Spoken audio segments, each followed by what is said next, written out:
Hello guys, this is Narendra Kumar. In today's class, we will discuss a new topic that is strengthening and weakening argument. ये जो topic है ये analytical reasoning का बड़ा ही important topic है। प्राय exam में से एक क्वेश्चन रहता है। ये जो क्वेश्चन रहता है वो कहाँ पे आ सकता है? तो बैंक पीओ के एग्जाम में आ सकता है। कई बार बैंक क्लर्क में भी पूछे जाने लगा है और एसएससी वगैरह में या फिर जो मैनेजमेंट के एग्जाम होते हैं उसमें भी पूछ लेता है। तो आप समझ सकते हैं कि आप इसका स्कोप क्या क्या है। तो ये स्कोप डिफरेंट एग्जाम में इससे रिलेटेड क्वेश्चन आते हैं। अब है कि कोई आर्गुमेंट स्ट्रेंथन कैसे होता है या वीकेंड कैसे होता है। इसको समझने के लिए हम एग्जाम्पल लेते हैं कि सपोज कीजिए कि आप रेलवे स्टेशन पर हैं और आप देख रहे हैं कि एक लड़के की पिटाई वहाँ की भीड़ कर रही है।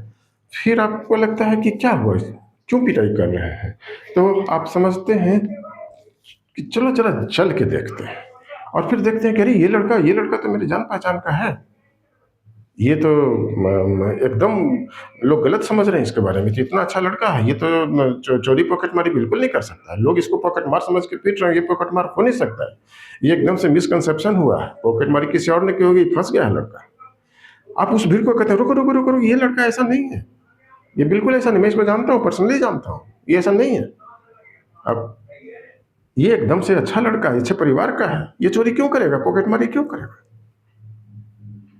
इस परिस्थिति को थोड़ा सा पलट करके देखिए कि मान लिया उस लड़के को पिटाई करते हुए आप देख रहे हैं, तो आप कहते हैं कि अरे हाँ ये लड़का तो पिछले स्टेशन पर मैंने पिछले सप्ताह देखा था, लोग वहां पे भी इसकी पिटाई कर रहे थे, एक नंबर का मैंने बदमाश लड़का है। ये तो चोरी कर ही क्या होगा, ये पॉकेटमारी है ऐसा लगता है, मैंने पिछले सप्ताह देखा है, पिछले स्टेशन पर ही है, ये बार बार जो है सो मुझे दिख जाता है कि कहीं ना कहीं इसकी पिटाई होती है। अभी दो परिस्थितियों को आप समझिए। पहला परिस्थिति था जिसमें आप कह रहे हैं कि ये लड़का जो है सो अच्छे परिवार का है, ये ऐसा नहीं कर सकता, मैं इसको पर्सनली जानता हूँ। और दूसरे बार आप कह रहे हैं कि लड़का तो बार बार पिटाई पिटाई की जाती है इसकी, मैंने देखा है कई बार इसको। दोनों परिस्थितियों को एनालाइज करिए और समझिए। तो जो पहला परिस्थिति है जिसमें आप कह रहे हैं कि अच्छा लड़का है, आप उन लोगों के आर्गुमेंट को कि ये पॉकेटमार है, आप उसको वीकन कर दे रहे हैं या कंट्राडिक्ट कर दे रहे हैं। लेकिन दूसरे में जब आप कहते हैं कि नहीं नहीं मैंने देखा इसको पिछले बार भी, पिछले सप्ताह किसी स्टेशन पर, तो आप क्या कर रहे हैं कि सपोर्ट कर रहे हैं। तो एक बार आप सपोर्ट कर रहे हैं, दूसरी बार आप उसको वीकेंड कर रहे हैं। ऐसी अनेक परिस्थितियां हो सकती हैं, अनेक क्वेश्चन हो सकते हैं जिसमें डिफरेंट डिफरेंट आपको सिचुएशन दिए जाएंगे और फिर आपको ऑप्शंस दिए जाएंगे। आपको पहचान करना होगा कि कौन सा आर्गुमेंट के फेवर में जा रहा है, यानी कि वो सब्सटेंशिएट कर रहा है या फिर स्ट्रेंथन कर रहा है, और कौन सा गिवन जो प्रमाइस है उसके अगेंस्ट जा रहा है या कंट्राडिक्ट कर रहा है, तो उसको वीकन कर रहा है।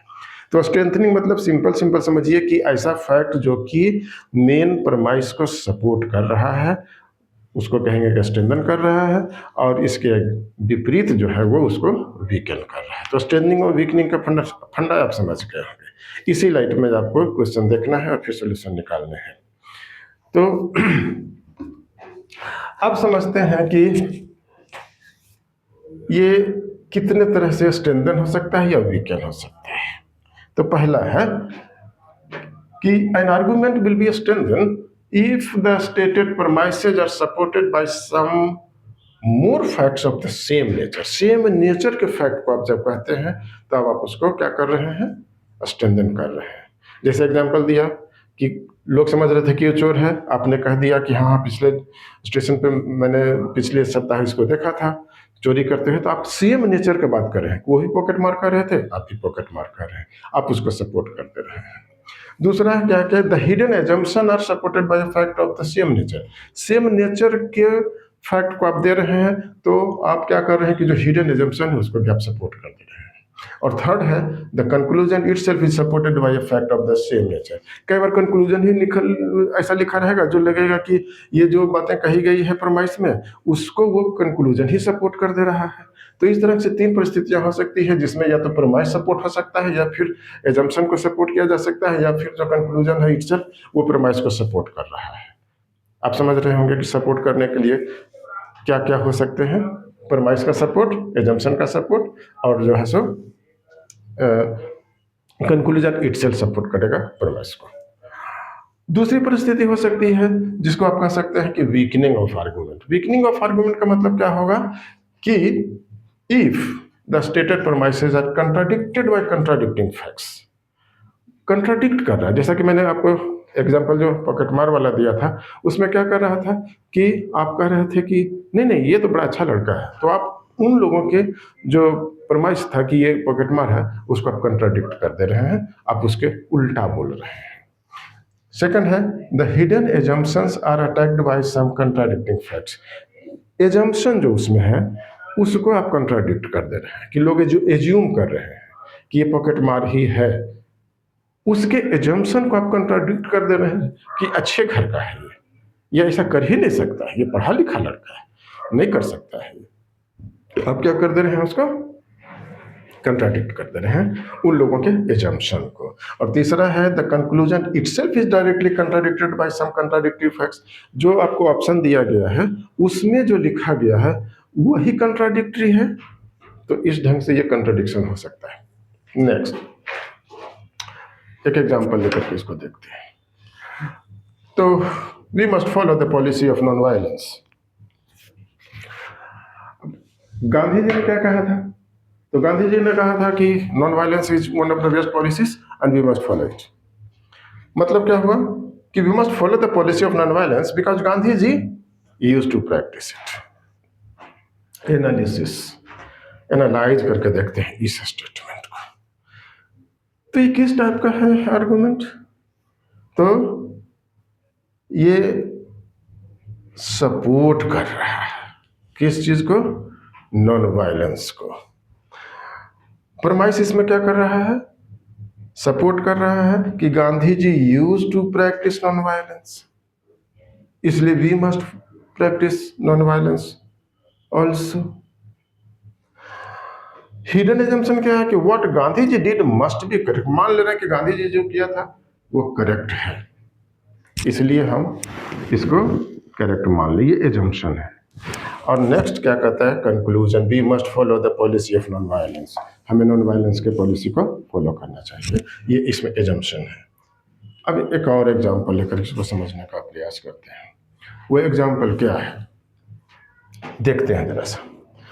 तो फर्स्ट स्टेटमेंट है कि even Lord Buddha advocated non violence. ये क्या कर रहा है? ये प्रोमाइस को सपोर्ट कर रहा है। दूसरा है we must follow our great leaders example. हमारे जो ग्रेट लीडर्स के एग्जाम्पल हैं उनको हमें क्या करना चाहिए? तो फॉलो करना चाहिए। ये क्या कर रहा है? तो सपोर्ट द एजम्पशन, ये एजम्पशन को सपोर्ट कर दे रहा है। जो थर्ड है वो क्या है कि the non violence is our constitutional obligations. हमारे कॉन्स्टिट्यूशन में ऐसा लिखा हुआ है कि हमें नॉन वायलेंट होना चाहिए, तो ये क्या कर रहा है कि हमारे कंक्लूजन को सपोर्ट कर दे रहा है। फिर लिखा है at certain stages Gandhi ji also advocate violence. कई बार ऐसी परिस्थितियां हुई हैं जिसमें कि गांधी जी ने भी नॉन वायलेंस को एडवोकेट किया है, उसको सपोर्ट कर दिया है। तो ये क्या कर रहा है कि कंट्राडिक्ट कर रहा है किस चीज़ को? प्रमाइस को कर रहा है।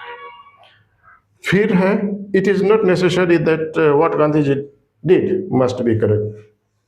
गांधी जी ने जो किया है वो करेक्ट ही होगा, ऐसा मन जरूरी नहीं है। तो ये क्या कर दे रहा है कि कंट्राडिक्ट्स द प्रमाइस, ये प्रमाइस को कंट्राडिक्ट कर दे रहा है। And non violence has been declared to be an unconstitutional body policy.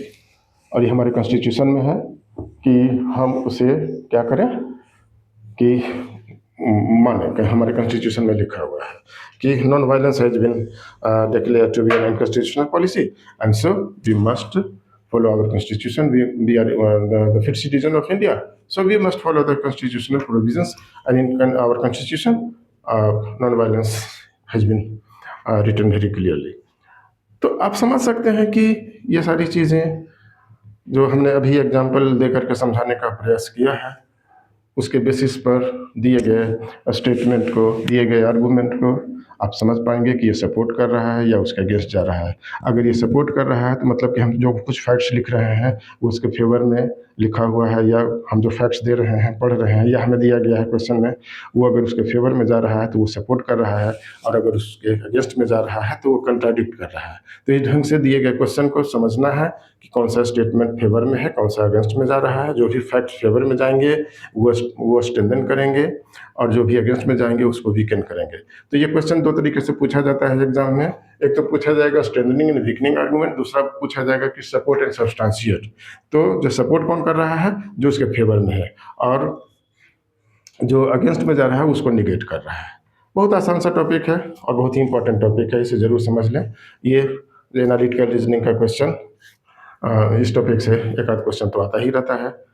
और आप समझ सकते हैं कि बैंक पीओ में 1 नंबर का क्या मतलब होता है। 1 मार्क्स पे सिलेक्शन या रिजेक्शन है, इसलिए इसे बहुत आसानी से छोड़ा भी नहीं जा सकता है। इसलिए मेरा आपसे रिक्वेस्ट होगा कि आप इसे बहुत अच्छी तरह से समझ लें, और पूरे एनालिटिकल के 5 क्वेश्चंस को आप समझने का प्रयास करें। 5 क्वेश्चन बहुत आसानी से आप गेन कर सकते हैं, और फिर आपका एग्जाम जो है सो बहुत आसानी से क्लियर हो सकता है। इसको अगर आप छोड़ दे रहे हैं तो समझिए कि थोड़ा आप रिस्क ले रहे हैं, तो you are advise not to take risk.